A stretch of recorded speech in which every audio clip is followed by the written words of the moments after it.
আপনারা শুনেছেন আমরা আমাদের দেশনেত্রী বেগম খালেদা জিয়ার সুস্বাস্থ্যের জন্য দোয়া করব। আমরা আমাদের ভারপ্রাপ্ত চেয়ারম্যান জনাব তারেক রহমানের মঙ্গলের জন্য দোয়া করব এবং সর্বশেষ আমাদের মহাসচিব জনাব ফখরুল ইসলাম আলমগীর সাহেবের জন্য দোয়া করব, যিনি ব্যাংককে আছেন এই মুহূর্তে, যাতে সুস্থ হয়ে আমাদের মাঝে ফিরে আসেন। এখানে দীর্ঘ বক্তব্য আপনারা শুনেছেন, চমৎকার সব বক্তব্য। আমি জানেন আমি শিক্ষক মানুষ, রাজনীতির অঙ্গনের খুব বড় ভালো বক্তৃতা আমি দিতে পারবো সেটা হয়তো না। আমি কিছু কথা বিগত কয়েক মাসের 5ই আগস্ট পরবর্তী যে কথাগুলো আমার মনে নাড়া দিচ্ছে সেই কথাগুলো কিছু আপনাদের সামনে তুলে ধরব। প্রথম কথা, আপনাদের মনে আছে 5ই আগস্টের পরপর সাংবাদিকেরা দেশনেত্রী বেগম খালেদা জিয়ার কাছে একটি প্রশ্ন করেছিলেন আওয়ামী লীগ সম্বন্ধে। তারা যে দীর্ঘ 15 বছর জুলুম, নির্যাতন, অত্যাচার করেছেন সে সম্বন্ধে প্রশ্নটি ছিল। আশা করি আপনাদের মনে আছে। আমি আপনাদের স্মরণ করিয়ে দিতে চাই দেশনেত্রী বেগম খালেদা জিয়া কি উত্তর দিয়েছিল। এখানেই তার শ্রেষ্ঠত্ব, এখানেই তিনি প্রমাণ করেছিলেন যে তিনি সত্যিকার অর্থে একজন রাষ্ট্রনায়ক, এবং তিনি উত্তর দিয়েছিলেন রাষ্ট্রনায়কের মতো। তিনি প্রমাণ করেছিলেন যে বিএনপি কোনো রাজনীতি করে না যে রাজনীতি প্রতিহিংসার, সেই রাজনীতি বিএনপি করে না। আমাদের দেশনেত্রী তার কথার মাধ্যমে সেদিন সেটা প্রমাণ করে দিয়েছে। অত্যন্ত গুরুত্বপূর্ণ একটি বিষয়, গুরুত্বপূর্ণ বিশেষ করে এই কারণে যে আমরা বিগত 15 বছর যে হিংসাত্মক কার্যকলাপ দেখেছি আওয়ামী লীগের কাছ থেকে। এখানে এই কক্ষের ভেতরে যারা রয়েছেন, আপনাদের বক্তব্য শুনেছি, আমার ডাইনে বায়ে যারা বসে আছেন, আপনারা জানেন বিএনপির সর্বোচ্চ পর্যায়ে বেগম খালেদা জিয়া থেকে শুরু করে, আমাদের ভারপ্রাপ্ত চেয়ারম্যান জনাব তারেক রহমান থেকে শুরু করে, আমাদের মহাসচিব থেকে শুরু করে, আমরা এই কক্ষে যারা আছি এবং আমাদের তৃণমূলের গ্রামে গঞ্জে যারা নেতা এবং কর্মী রয়েছেন, এমন কেউ নেই যার বিরুদ্ধে মিথ্যা গায়েবী মামলা দেওয়া হয় নাই, যার বিরুদ্ধে জুলুম নির্যাতন করা হয় নাই, যাকে মিথ্যা মামলা দিয়ে কারাগারে প্রেরণ করা হয় নাই, এবং যাকে মিথ্যা মামলা দিয়ে শুধু কারাগারে প্রেরণ নয়, তাদের মিথ্যা শাস্তি প্রদান করা হয়। কিন্তু এই সবকিছু যখন এই দেশের 18 কোটি মানুষ দেখেছে, দেশে এবং বিদেশে দেখেছে, এবং শুধু দেশের মানুষ নয়, বিদেশের যারা রাজনীতি নিয়ে চিন্তা ভাবনা করে, বিশ্বব্যাপী মানবাধিকার লঙ্ঘন নিয়ে যারা চিন্তা করে, রাজনৈতিক নিষ্পেষণ নিয়ে যারা চিন্তা করে, তারা কিন্তু মুখ বন্ধ রাখেনি, তাদের মতামত তারা প্রকাশ করে গিয়েছে। এ প্রসঙ্গে আমি আপনাদের উদ্দেশ্যে একটা গুরুত্বপূর্ণ কথা আজকে বলতে চাই। এই বিগত 9 মাস 5ই আগস্টের যে বৈপ্লবিক পরিবর্তন, তারপরে বাংলাদেশের 18 কোটি মানুষের যে প্রত্যাশা, তার পরিপ্রেক্ষিতে আমি একটি কথা বলতে চাই, আপনারা মনোযোগ দিয়ে শুনবেন। কিছুদিন যাবৎ আমার একটি ধারণা হচ্ছে, আমি একটি অদ্ভুত কথা শুনতে পাচ্ছি বাংলাদেশের বিভিন্ন গোষ্ঠী থেকে। আমি তাদের নাম করতে চাই না, আমি কারো নাম নিয়ে কারো সমালোচনা করি না। আমরা একটা অদ্ভুত কথা শুনতে চাচ্ছি, এভাবেই বলি, সামনে যদি কেউ নির্বাচন করে, সেই নির্বাচনের মাধ্যমে যেন আবার বাংলাদেশে আরেকটি স্বৈরাচারী সরকার চলে আসবে। একথা কিন্তু ঠিক এই ভাষায়, স্পষ্ট ভাষায় বিগত কয়েক মাসে অনেকেই বলেছে, যদি আপনাদের মনে থাকে। আমি কথাটি অদ্ভুত বলছি এই কারণে যে আমরা তো জানি যে বিগত প্রায় 2 দশক ধরে ভুয়া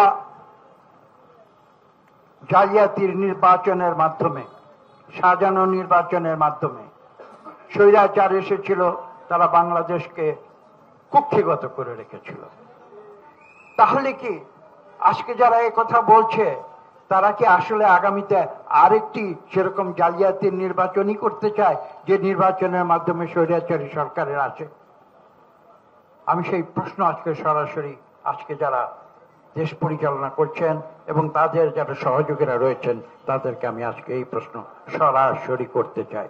তারা কি তাহলে বিগত 15 বছরের মতো রিগড ইলেকশন বা ভুয়া নির্বাচন অথবা ভোটারবিহীন নির্বাচন, সেই নির্বাচনই করতে চাচ্ছেন? কেননা সেই ধরনের নির্বাচনের মাধ্যমেই তো স্বৈরাচারী সরকার আছে।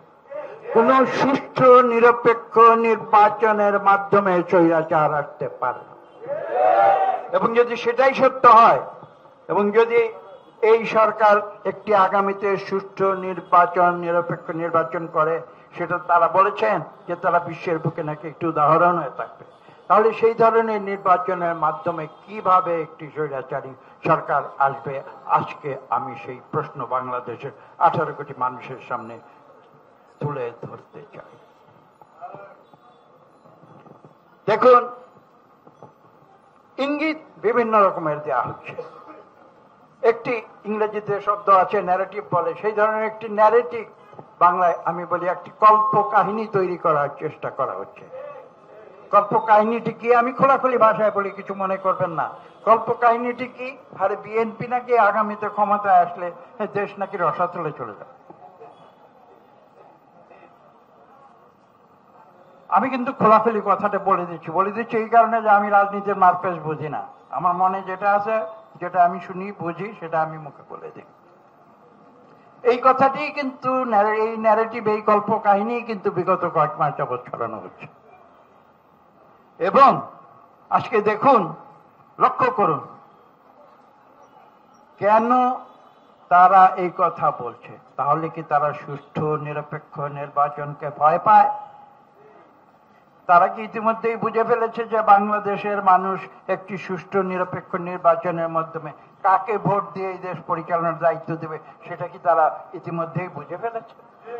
এবং বুঝে ফেলেছে বলেই কি তারা ভয় পাচ্ছে যে তারা তাহলে আজকে নির্বাচনবিহীন সরকার, তারা যে ক্ষমতার মোহে জানি না, তারা যেভাবে দেশ পরিচালনা করছে এবং তারা বিভিন্ন তাল বাহানায় তারা সংস্কারের কথা বলছে, আরো নানান কথা বলছে, নির্বাচনের রোডম্যাপ আমরা আজকে পর্যন্ত দেখতে পারিনি।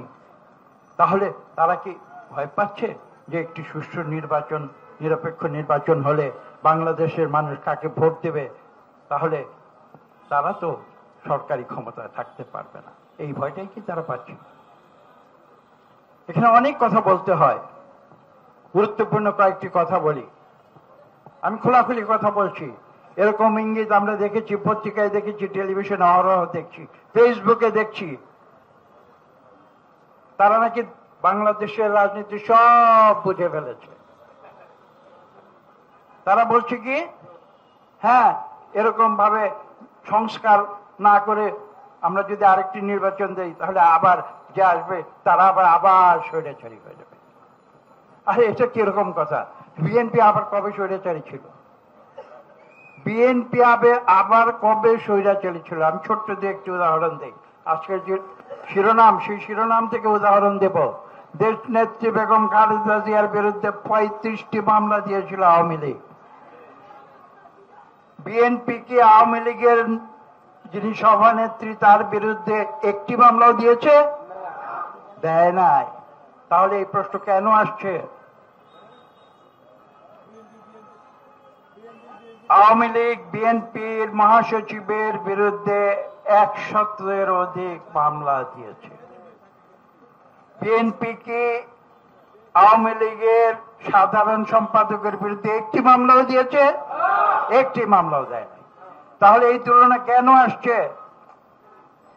আমি প্রশ্ন করতে চাই, এই সরকার, বিগত সরকার বা তৎবিগত সরকার আমাদের ভারপ্রাপ্ত চেয়ারম্যান তারেক রহমানের বিরুদ্ধে মামলা দিয়েছে, মিথ্যা মামলায় শাস্তি দিয়েছে, রাজনৈতিক মামলায়। বিএনপি কি সেরকম তার সমকক্ষ যিনি রয়েছেন আওয়ামী লীগে তার বিরুদ্ধে একটি মামলাও দিয়েছে? দেয় নাই। তাহলে এই প্রশ্ন কেন আসছে যে আগামী নির্বাচনের মাধ্যমে আবার যদি বিএনপি আসে তাহলে তারা স্বৈরাচারী হয়ে যাবে? এগুলো কল্পকাহিনী। এই কল্পকাহিনী প্রচার যারা করে তারা মিথ্যাচার করছে। এটা জোর গলায় বলতে হবে, মিথ্যাকে প্রতিবাদ করতে হবে, সত্যকে বাংলাদেশের মানুষের সামনে তুলে ধরতে হবে। বিএনপি একটি গণতান্ত্রিক দল। বিএনপি প্রতিহিংসা রাজনীতিতে বিশ্বাস করে না। আওয়ামী লীগ ভুলে গেছে এবং